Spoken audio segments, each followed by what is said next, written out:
Ha ha hi everyone, Anthony Fantano here, the internet's busiest music nerd.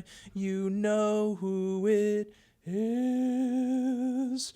Hope everyone is doing well. It is time for our little weekly track roundup where I go over what tracks I thought were the best and the worst throughout the week. All right. Of course, all the songs that we talk about are linked down below in the description box, as well as our sponsor in this video, the good people over at SeatGeek. They are an app that aggregates tickets from around the web to concerts that you want to go to. They let you know with a color-coded system, green being good, red being bad, whether you're getting a good deal or a bad deal on your tickets. Their view from seat function allows you to see, where you're going to be sitting and what it's going to look like from there. And use promo code DROP using the link down below and grab the app on your first order to get $20 off. Again, promo code DROP. And so that's all you guys need to know. Okay? Promo code DROP makes ticket purchasing easy and simple. Of course, down there are also our Amazon and Turntable Lab Associate links. Make sure to hit up that Turntable Lab Associate link. Buy yourself some vinyl, a record player, some speakers, whatever you need, whatever your audiophile needs are. We get kickback from it. Supports the segment, supports the channel. And here we go, worst tracks of the week.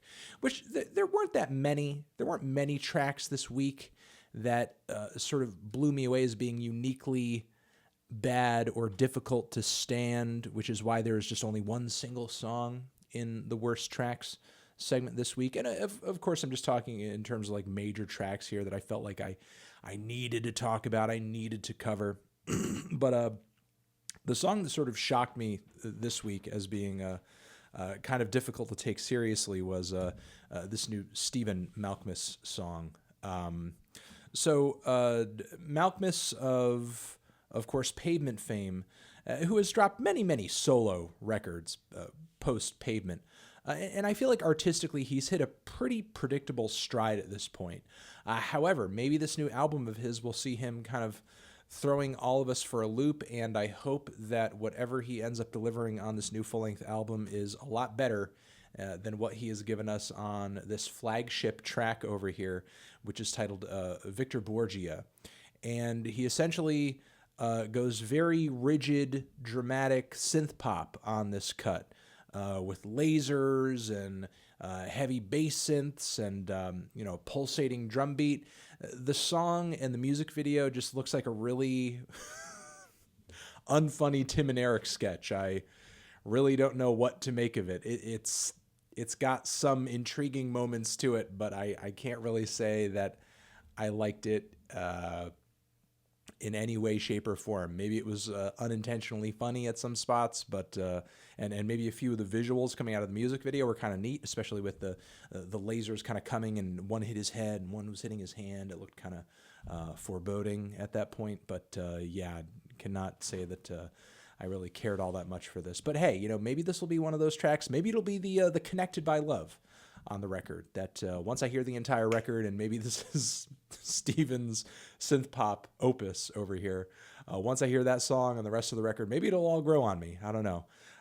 Even though I don't really like the change of pace this song provides, I will say I am much more intrigued to hear Steven take this kind of risk than I am to hear him drop another blend of indie and folk and lo-fi, and okay, you've been doing this for a long time, and it's just it's getting kind of stale at this point. To hear him kind of branch out in this way, to me, seems kind of interesting. So even if the first taste here wasn't really that exciting or even that likable, I will say that I am wondering where he's going to go next with this. So color me interested. Moving on from there, the tracks that I thought were kind of meh this week, but still worth shouting out. This new Yo Gotti cut, Put a Date on It, featuring Little Baby. Even though I'm not really a big Baby fan, I'm not a big Gotti fan, the production on this track is killer. The melodies coming out of it are mwah, mwah, mwah. They're sweet as honey. The beat is wonderful, and Little Baby's a little more animated than usual on this cut. He paints the background of the cut very nicely, provides quite a bit of personality to the song. One of the first features of his that actually had me kind of paying attention to what he was doing, as opposed to just tuning him out as just a really awful young thug Xerox. But yeah, overall, not like a mind-blowing track or anything like that, as Little Baby and Gotti don't exactly go above and beyond or anything, but surprisingly good, surprisingly stand out for both of them. Moving on from there, the Murlocs, Australian band the Murlocs, have a new single out titled Comfort Zone, which is a sweet ballad, pretty easygoing, nice mix of folk music and rock music with a little psychedelia, just a splash of that mixed in there because it is the current day Australian scene, and that's kind of the flavor for a lot of the rock bands coming out of there right now.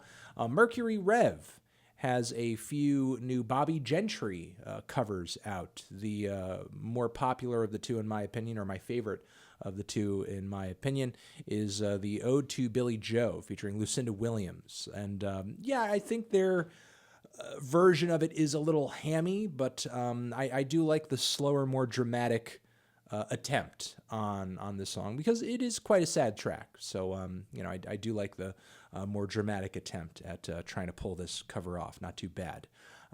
If you guys have not heard this track, Ode to Billie Joe, look up the original. It's a really good track. MacThaverscan, Scandinavian twee gaze pop punk outfit. They are back with another cut titled Onkel. This one I thought was pretty peppy, pretty catchy. Still, the band is not really all that standout when it comes to this particular sound and style of music, but the tunes are at least solid, and they give some exuberant performances. So if you are looking for something a little punky, a little poppy, a little washed out, give it a shot. Moving on from there, Jessica Pratt is back with a new, very, very stripped back and very, very minimal new tune titled Aeroplane. And yeah, I didn't really glean a whole lot from it outside of just a very pretty atmosphere and aesthetic. But I guess that was enough to kind of keep me hypnotized for a bit while it was on. Moving on from there, Jenny Lewis has a brand new ballad out titled Red Bull and Hennessy. Terrible drink combination, but a pretty good tune. I think the instrumentation plays it a little too safe, in my opinion, but Jenny's vocals are quite great on the cut. It's a nice mix of indie rock with a little bit of a very subtle country rock twist to it. It's got some beautiful prominent pianos on it that were quite nice. And, giving a shout out here to Bring Me the Horizon. I'm going to be reviewing their new record this week. Nihilist Blues is the name of this new cut over here. If I could describe this song in any way whatsoever, I would say that it sounds like Crystal Castles if you had to make their sound and aesthetic appeal to metalcore fans. Now, whether or not it succeeds at appealing to metalcore fans is besides the point. Really, it's more of the attempt to make it appeal to metalcore fans. And I actually don't think it's that bad. So moving on from there. Apparat is back with a brand new cut titled Dawan, which is kind of jammy, a little spacey, very pretty. I loved the bass line on this track quite a bit. Not usually the sound and aesthetic I usually get out of one of this project's new records, but I don't know. It's got me vaguely interested. Again, that bass tone really did kind of win me over, honestly. And let's get into the best tracks this week, the tracks that really kind of wowed me, the tracks that really had me going, oh yeah, best track of the week. Yes, the Vampy Weeks, they are back. Ezra and the gang, they are here, and I really liked the regal instrumental passages in between this really feel-good, old-school, Rolling Stones-influenced arena rock tune. I did a full-length review of this on the Fantano channel where I kind of glowed over it a little bit. It's a very fun tune. Liked it quite a bit. I don't want to live like this, but I don't want to die. Moving on from there, we have this brand new cut over here, Urine of Abomination, Part 1, from an artist by the name of Triumvir Foul. This is some of the most disgusting noise-infused death metal that I've heard this year, and I love some of the shrill, fiery licks that are coming out on top of these really sludgy, heavy, gory, disgusting buzzsaw guitar chords, and I'm now just realizing that the picture next to me depicts this weird demon character peeing into an ocean of pee. So I'm going to be blurring that out to make sure that I'm not getting any strikes or anything like that. So yeah, it is quite gross and disgusting, and it definitely lives up to the title Urine of Abomination. Moving on from there, Ryan Adams actually comes through with, I think, one of his better tunes in a long time, F the Rain. Loved the lyrics and the wordplay on the song quite a bit. It was very clever. I do think the lyrics carry the song a little bit, but the tune coming out of the vocals is quite solid. Backing instrumentation, kind of plain acoustic rock with a singer-songwriter edge to it, but the song is solid, the lyrics are solid, and I think shine quite a bit, despite the somewhat bland instrumental palette and Ryan Adams's very measured and middling vocal delivery. Moving on from there, Maxo Kream comes through with one of the first singles of his that's really kind of wowed me, quite honestly. Meet Again is the name of this new cut over here. One thing that's always kind of bugged me about Maxo is that a lot of the topics that he approaches in his songs just feel super general, nor do I find his style to be that standout. However, Meet Again was a really sharp and heavily narrative-based track where I think he kind of bared his soul a little bit, much more than I think he has on past cuts. Really happy to hear him moving into a slightly more thoughtful direction. Not to say the themes and the grittiness of his previous songs is melted away or anything like that. I just think he's kind of compartmentalizing that into a narrative and a progression that's a little bit more interesting than just kind of, again, throwing like general ideas and themes out there all willy-nilly and just kind of hoping that some of it sticks. So definitely, I think putting a little bit more thought into the structure and the build of his music and his new song over here, in my opinion, and really happy to hear it. Moving on from there, J. Cole, Middle Child, new cut that I liked quite a bit. The beat is a little plain, in my opinion, but J. Cole does pretty good on the hook, and I like the very thoughtful lyrics that he brings to the table that are kind of an analysis of where he fits in the grander scheme of hip-hop right now, whether it be sort of straddling that line between pop rap and trap and more conscious hip-hop and the new school and the old school, because he does seem to have sort of built himself some very unique connections and is sitting in a place artistically and in a place of relevancy that not many artists out there inhabit. Not many artists out there who are on the more conscious side of the fence, not many artists out there who are on the more pop-centric side of the fence. He really is kind of living up to this Middle Child label. Maybe some people might find this track a little preachy or a little overly suggestive, or almost like he's trying to play like father figure and that sort of thing. But I don't know. I thought he had some kind of profound things to say that were quite compelling. I did a full-length track review of this over at the Fantano channel, which we will link you to down in the description box. Moving on from there, Injury Reserve is back. Brand new cut, Jawbreaker, featuring Rico Nasty and Proteins. This is a pretty heady track from Injury Reserve, conceptually, sonically, the structure of the track too, the way it loops into the music video, the way it's kind of oriented around this staged fashion show and everything, and the point that they're trying to make about money and spending and materialism and fashion with the song itself. Didn't know whether or not some of the more hardcore fans were going to take to this track because of how much I think thought and patience it demands from the listeners. However, it seems like the fans have taken to it quite a bit, and it's gotten a lot of very positive write-ups. So if anything great has come out of this cut and this move to a new album for Injury Reserve, it's that a lot of larger publications are finally taking notice of the creativity the group has always been bringing up until this point. It's only taken until now that you have actually acknowledged it.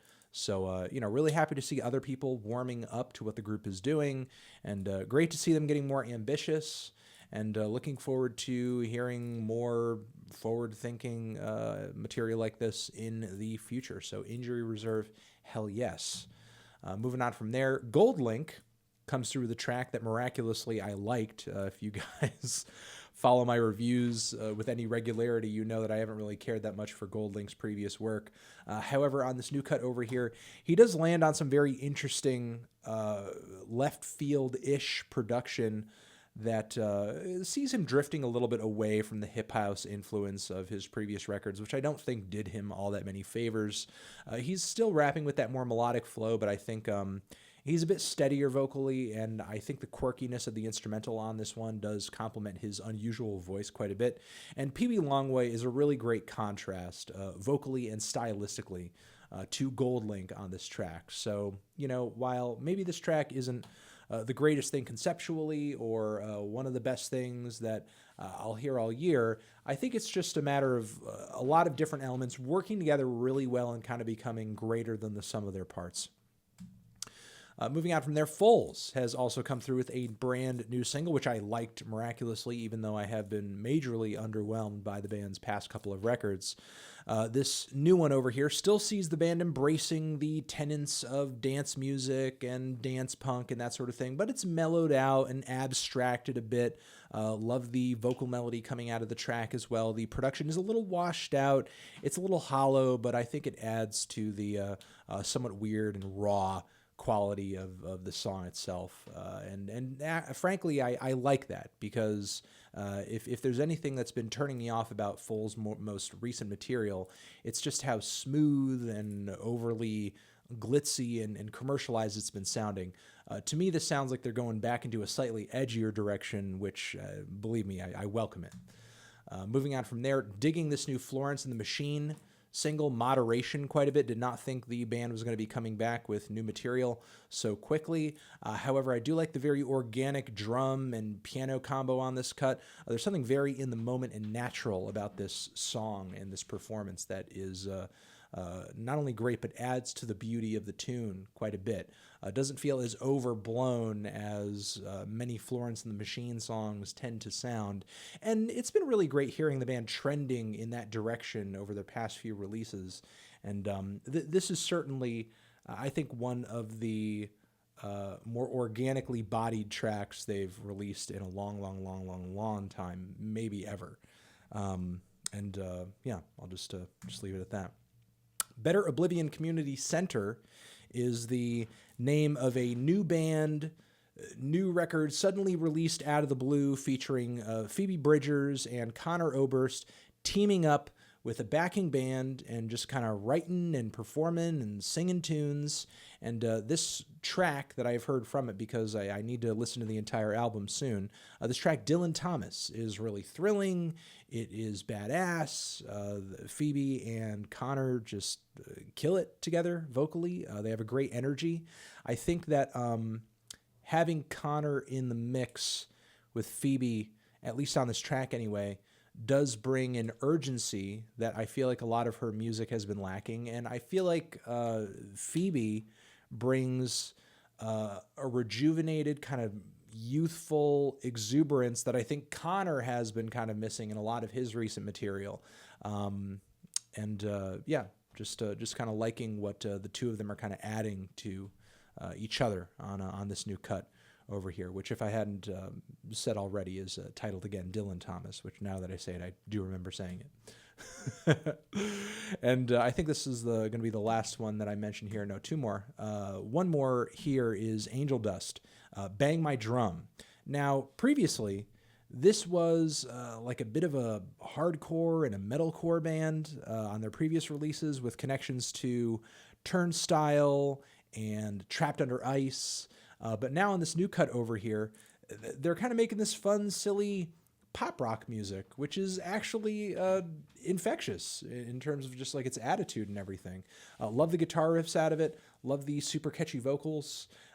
Frankly, if there's something that I miss about rock music in the 90s, it's not just the grunge stuff and rock music in the early 2000s too.